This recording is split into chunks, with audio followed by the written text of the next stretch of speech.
before I do that, I know there's been a lot of thank yous that are going to have to go out to a lot of people after 10 years. But I really want to say that, you know, Connectlife has been a big part of my last 10 years and yours too. I appreciate all your support, and thanks very much for helping make awareness for blood donation, organ donation. It really makes a difference. It is truly the gift of life. So I'll give out the awards quickly, but I wanted to bring up a couple people that I think have been integral in my life and my hockey playing career. They were gracious enough to come today out of their busy times. I just wanted to, if they could come up. The first gentleman that I'll introduce is a teammate of mine back in the 70s that was a fierce competitor. Scored 30 goals the year we went to the Stanley Cup Finals. We have a record 630 goal scorers in the NHL that year. He was one of them. He's been a builder of teams for over 50 years in the National Hockey League with a number of teams. The Tampa Bay Lightning, who started their program and their opportunities to get cups. He went to the Chicago Blackhawks, did the same thing, went to Montreal as a general manager. And now he won his second cup as a senior advisor for the Florida Panthers. My good friend Rick Dudley. Come on up, Dud.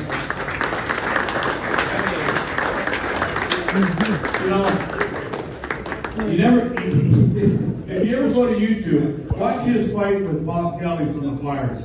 I've never seen anything like it, like Pistons. The next guy I want to introduce, and I really appreciate him coming by, he lives here in Buffalo. He coached me. He's a guy that has, been around hockey all his life. You know, he's won 9 Stanley Cups as a coach, 15 as management, and I really want to thank you for coming and taking some time out of the schedule. Scotty Bowman, thanks.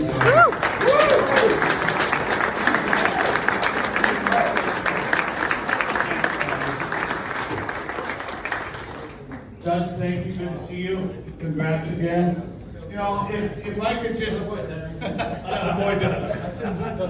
You feel good? I feel good because I traded most of the guys in here. But I don't feel good about that. I saw Derek Smith, Donnie Luce, yourself. But I really feel good because I brought Dud back. Yes, you did. The W.A. trade.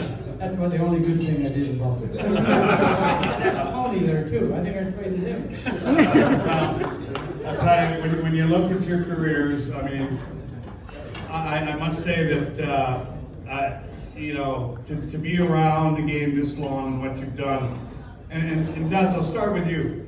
You know, when you look at a Stanley Cup team, I thought you'd won more than 2, to be honest with you, because you built Tampa, you helped build Chicago, Montreal. My point is, what makes the ingredient for a Stanley Cup team? What do you think? Character is the first thing that comes to mind. Yeah. Obviously, there has to be some leadership in place. Obviously, Scotty was one, but we have a wonderful coach. Yeah. He's good at that. And I can say the staff is not really lead over those. When he wants something, he goes after it.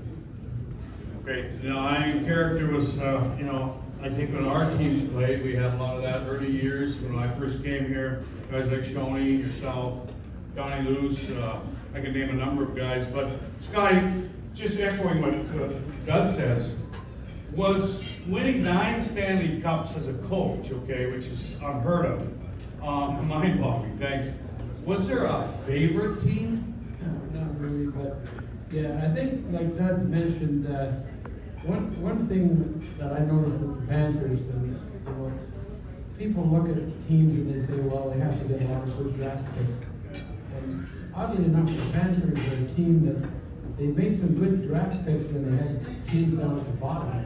But they picked up so many great players because, as we mentioned, the manager. But the manager had the foresight to have people like Dud's Les Jackson, who was there most of the time, Paul Fenton.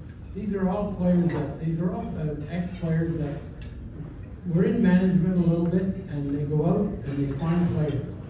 Well, I think that was the secret in Montreal when I was there.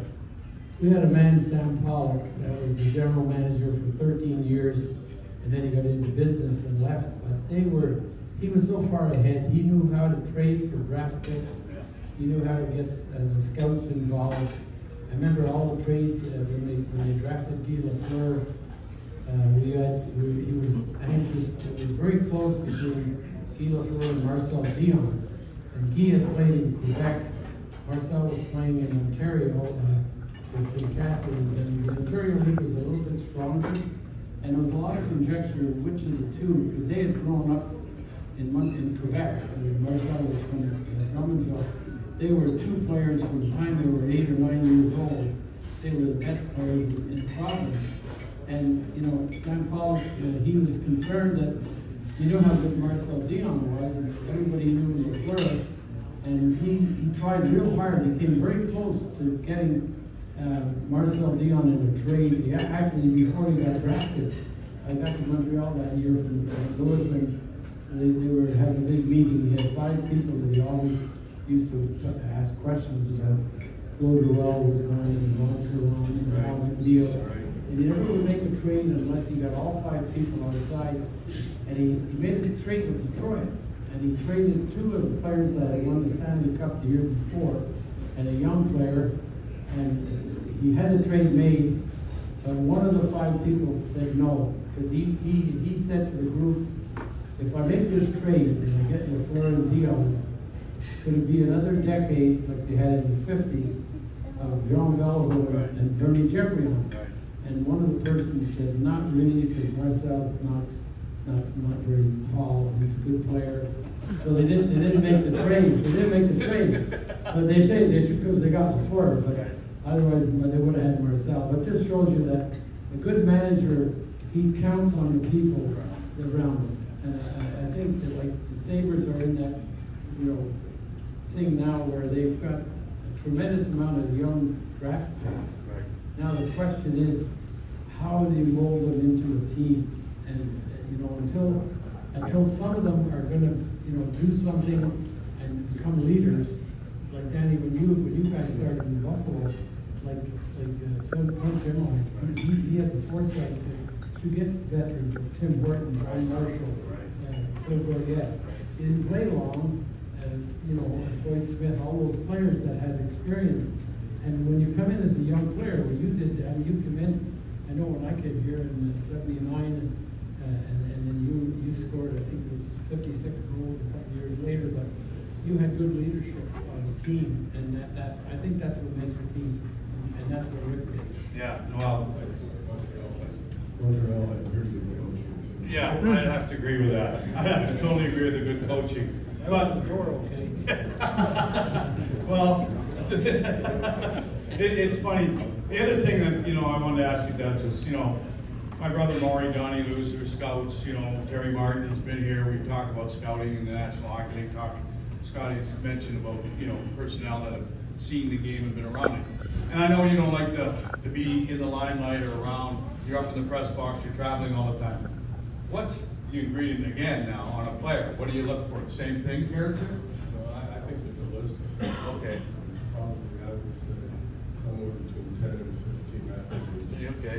If they have most of those, then you can pretty well have them going to be successful. Okay. A lot of them have to do things like character, and those types of things. Obviously, skill comes into play, skating. One thing for a Panthers improved recently is size does matter. Yes. And we look for the players that we can get. Yeah. We're not exclusively. Big We like swing to though. have a big, good player rather than a small. That's what we like. Well, I watched the last 2 years and being in Tampa, Scotty's down there too. They play a heavy, hard game, and you can see that they're physical, they grind you, and then they got the skill. They don't worry about playing at home either. No, they do it on the road too. Yeah. I do remember when I started coaching, and I was a young coach, and I was fortunate because I got to know Punch Imlach, I was working for Montreal and Peterborough. Punch was running Toronto, and I was able to really have lunch with Punch. I played some golf with him. Yeah. But at the same time, I was with Montreal. He was in Toronto. Yeah. But I knew Toe Blake, and that was one of the things that I learned from Toe Blake. He said, just remember one thing, you can't take your rink around with you in the playoffs. You gotta win on the road. And this team, Yeah. they went on the road more than they went at home. It's amazing. Yeah, it's a quality of a sign of a good hockey club, and obviously improved. Good hockey team, again, it goes back to the guys, four or five coaches that we have. Yeah. Those guys seem to think it really doesn't matter, it didn't matter this entire season where we did. Well, it's funny you say that because I remember when Scotty came here, and he was probably the best tactician I've ever seen, bench coach in that regard. And if you were going, if I scored a goal early, you played the shit out of me. Like I played, I loved it. I just loved that. But again, the first time I really got to play under you was in 1976, the Canada Cup in Montreal. And I was the youngest player on the team that time, and it was great. We were 6 weeks in. The Canada Cup was similar to the Four Nations that you watched this year, which was amazing hockey. And it's great to see them going back to that type of play against all the other countries. My question to you is, and funny, I want to say this too, the 76 team was maybe the best team ever. I mean, We only had 5 Hall of Fame defensemen. we had 17 total Hall of Famers out of the 20. Bobby Orr played on one leg and won Yeah. the MVP. Right. We had Serge Savard, Larry Robinson, and Guy Lapointe, and Dennis Podman. Yeah. That was pretty easy that year coaching, but you're right. I think when you look at that team, it wasn't together too long, but it's like the team in Buffalo. We had players that could score. We also had players like when I was in Buffalo. One of the best lines I ever had was Craig Ramsey, Don Lewis, and yourself. Why? There's no line in the league that could outscore them. They could check. They didn't score all the time, maybe like the other lines, but they would stop the other team. And I think that was one of the things that hurt us the most. People don't realize that we had a great chance the first year. Yeah. And Craig Ramsey broke his wrist and he didn't play against the Islanders. And probably the one player that would play against Mike Boston and do a fair job in the league was Craig Ramsey. And remember didn't play, but I think now that's what you look for young players, and that's what the Panthers had. The teams that win the cup, you have to have players that can play 2 ways, and if you don't have it, you're not going to. Yeah, no, well said. And Craig, God bless him, he's gone through some health issues, but he's doing better. Donnie Luce is here today, which is great, and Tony McKegney and Derek Smith, my 2 line mates. We started you every period. Yes, that's right. He did. Started that line, every team I ever was with, even in Detroit and Montreal. When I was in Detroit, we always started Draper, Maltby and McCarty. In Yeah. Montreal, I started Riceborough, Yeah. Lambert, and Tremblay. Why? They were never going to get outworked. I had the confidence that with every period, if I started 3 players, and we have a lot of Hall of Fame players, they're going to win games. But you never know, sometimes the first shift, they may not be that interested until the game gets going. But when you can get that first shift and you outwork the other team, and you're not going to get a goal against you, it's a big asset. Yeah. Well, Rammer says to me, my 50 goals on a checking line will never happen again. He says, 6 power play goals. Exactly. those are great years we had. One thing I want to do before I finish here is that, I got my daughter here, Danielle, and my little granddaughter, my grandson, Danik, and my brother Maury's here, and family in Eric, Danielle's husband. And I lost my mother a few years ago, but in 79, in November 79, we were out in Vancouver, Scotty, and we were playing the Canucks, and my dad was dying of ALS. And I'll never forget, they were doing an award, British Columbia Amateur Hockey, Bob Nicholson and Davey Andrews. Okay, they were doing an award for Dad, the Diamond Stick Award. It was the most prestigious award for hockey in British Columbia.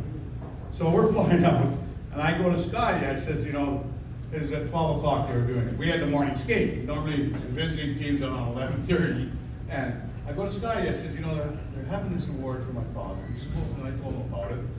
And, you know, I know he was doing well and sick. My mom was there, my brothers were there, sisters, but he says, okay. He says, you know, and I said, maybe, you know, I can miss the skate, you know. So unbeknownst to me, we get out landed, got night before the day, and Scotty, we get a message, 9 o'clock bus, everybody. So 9 o'clock, I can, you know. So what he did, he changed the time so that we could, he brought the whole team to this event. And it was unbelievable. My mom will never forget, my dad had a big smile on his face.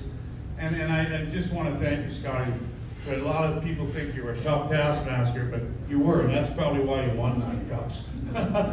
Congrats on that. Thank you. Yeah, but the thing I want to say too, 18 was my number, it's the 18th today, and the ironic thing about it, his birthday is September 18th, the same day as my dad's. So I want to give you his book. And thank you, appreciate you for coming, Duds, you've been great. Thank you for coming, appreciate it very much. Thanks, guys.